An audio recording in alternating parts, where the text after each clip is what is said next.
from Middle Belt are saying that Nnamdi Kanu will not be released. The Fulanis are killing your own people. Is Nnamdi Kanu the one killing your own people? Why are you now saying that Nnamdi Kanu, over your dead body, that Nnamdi Kanu will be released? Nnamdi Kanu killing your own people. Even in the entire Middle Belt, as I speak to you now, Igbos has been contributing to the positive and social economic development in those areas.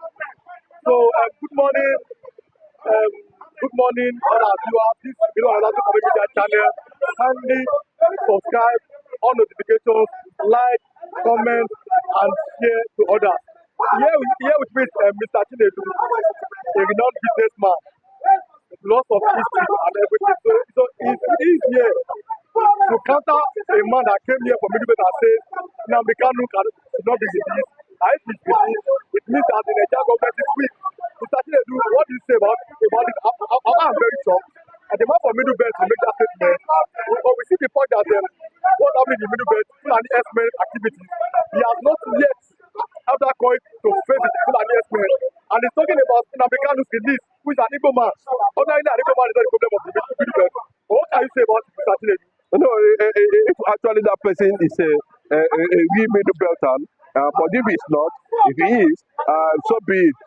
If you don't expect people to play along with your own idea or your own belief, people will seem to have different views to different things. But what we are looking at today is reality, and with that Igbos in the country, and I can tell you categorically clear that Fulanis would have overrun Nigeria, including the Middle Belt, but you see that the Igbo, has always been a barrier to any form of colonization. The Igbo has always been a barrier to them of any advanced Islamic agenda. Igbos has always been a barrier of any form of conquest, and that was why at the end of the day, between Kogi and Igala, an Igbo man from Igala, a town of Igala, can tell you categorically from the history, stop the advancement of Uthman Dafodio. It is in our blood. We have seen though that because of certain factors, the Middle Belt were also involved in that war.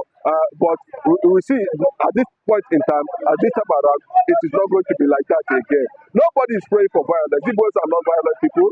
We are seeking for peaceful disintegration of Nigeria, and that is where we stand. Mr. Chinedu, why do you think that Nigeria seems, this is my opinion, I don't know, seems to be against the advancement of the Soviet? Why do you think, after the Civil War, I heard that there was no victor, no banquet?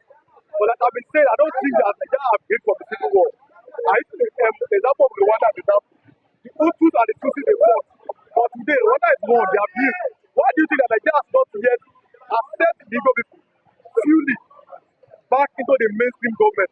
Why do you think that Nigeria seems to be against the Igbo? What's your opinion about this? The opinion is that just like what the Yoruba guy that came from India said yesterday again, he said what the Igbos can do in Nigeria and outside Nigeria, the Yoruba man and the Hausa man cannot do it.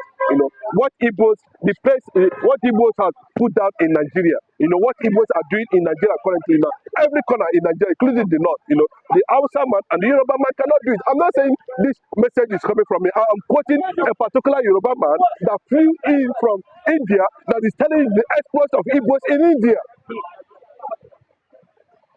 In Nigeria here, some past presidents of the country has also confirmed it. Recently, the vice president currently now, I'm talking of Shetima, who was in Abia State to commission the power plant, told the whole world that Igbos are mobile economists. What does that tell you? Some time ago, Buhari also said it, that Igbos are the pillar of economics and commercial activities in the entire Nigeria. Then why, if they are the pillars of economy, then why has Nigeria, as in the government, the system, why have they not been able to fully integrate them back to Nigeria? Because if they know economy, they know all these things, then why is Nigeria like this? Why can't, for example, an Igbo man be the president and we see what they can do? What do you think about it? If you look at this very well, you know that it was a decided threat. It's not a man-made. it was something they sat down and decided this is direction of God, because they felt that the fear of Igbo man is the beginning of their own wisdom.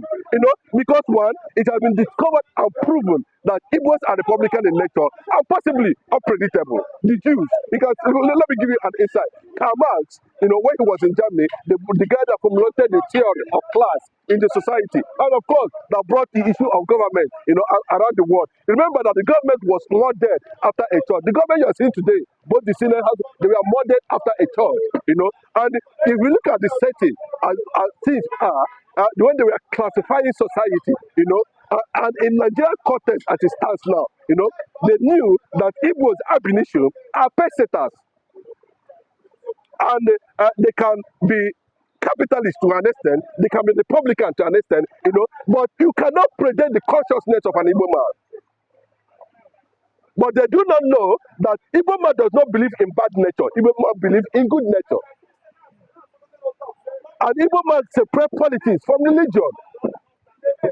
So those are the things, when they look at it now, they see Obi, who is also the symbol of that of the Igbo tradition and culture, and they begin to giraffe, the giraffe at Obi, the giraffe at Nnamdi Kanu, the giraffe at anything, even when you want to go and rent house in Lagos State, they have to look at you very well. And you begin to ask why.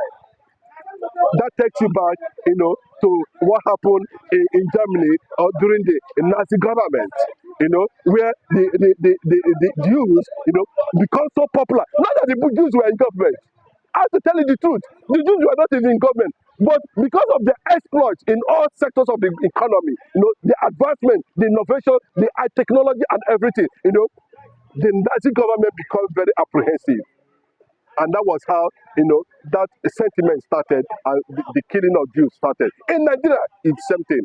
But no matter how you look at it, the world is going to endorse Biafra. Because if you look at what politics that is being played around currently now, it favors the establishment of a Christian modern nation, a modern nation for Africa.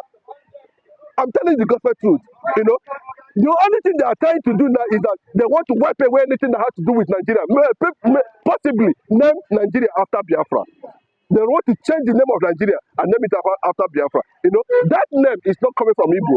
It was an identity of a kingdom, that was transferred to a particular people that they believe, come from the genealogy of grace and divinity. Thanks for coming. Viewers, you can subscribe again on notifications, like, comment, and share to others for more political updates on the street. Thank you.